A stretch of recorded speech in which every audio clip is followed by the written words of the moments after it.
میری نظر سے نہیں گزری یہ بات. اور پوچھا گیا کہا اس کی صراحت تو نہیں دکھتی ہے. جب امام اعظم سے پوچھا گیا تو فرماتے ہیں یہ تو قرآن ہی میں لکھا ہوا ہے, یہ اسی میں لکھا ہوا ہے کہ اس کا تعلق نر سے تھا کہ مادہ سے. لوگ حیران ہو گئے, ایسا کیسے؟ قرآن میں کہاں لکھا ہوا ہے؟ امام اعظم رضی اللہ تعالیٰ عنہ ارشاد فرماتے ہیں لفظ نملتن مذکر اور مؤنث, نر اور مادہ دونوں کے لیے آتا ضرور ہے, لیکن ضابطہ بھی تو ہے کہ اگر نر کے لیے یہ لفظ آئے گا تو کالا بولا جائے گا, اور اگر مادہ کے لیے آئے گا تو کالت بولا جائے گا. یہاں کالا نہیں ہے, قرآن کریم میں کالت فرمایا گیا ہے. یہ خود بتا رہا ہے کہ اس کا تعلق نر سے نہیں تھا بلکہ مادہ سے. سبحان اللہ, نعرہ تکبیر, نعرہ رسالت, عرس خلیلی. بات آ گئی ہے امام اعظم کی تو ایک اور علمی چاشنی کا مزہ لے لیجئے. ایک مسئلہ درپیش ہوا کہ روایتوں سے آتا ہے کہ حضرت سیدنا صدیق اکبر رضی اللہ تعالی عنہ نے پہلے اسلام قبول کیا. ایک روایت میں آتا ہے کہ مولا کائنات حضرت علی مرتضی رضی اللہ تعالی عنہ نے پہلے اسلام قبول کیا. اور ایک روایت میں آتا ہے کہ ام المومنین حضرت سیدتنا خدیجۃ الکبریٰ رضی اللہ تعالی عنہا نے پہلے اسلام قبول کیا.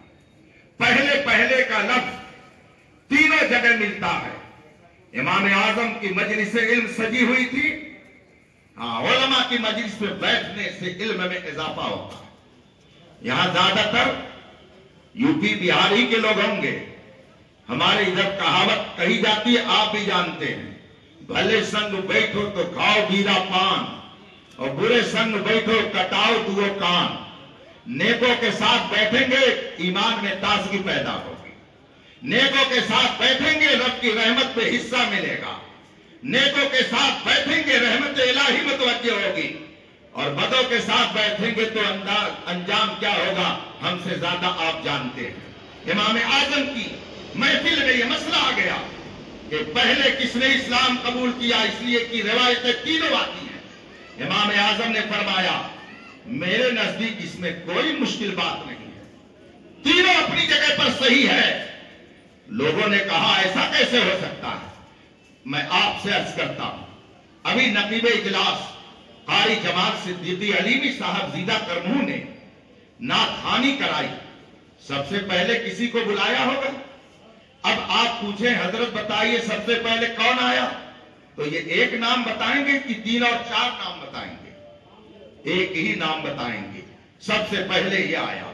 اور اگر پھر کوئی پوچھے اور یہ کہتے کہ نہیں پہلے ہو آیا, پھر کوئی پوچھے پھر کسی تیسرے کا نام لے لے, آپ کہیں گے حضرت آپ کہتے ہیں کی بات کر رہے ہیں.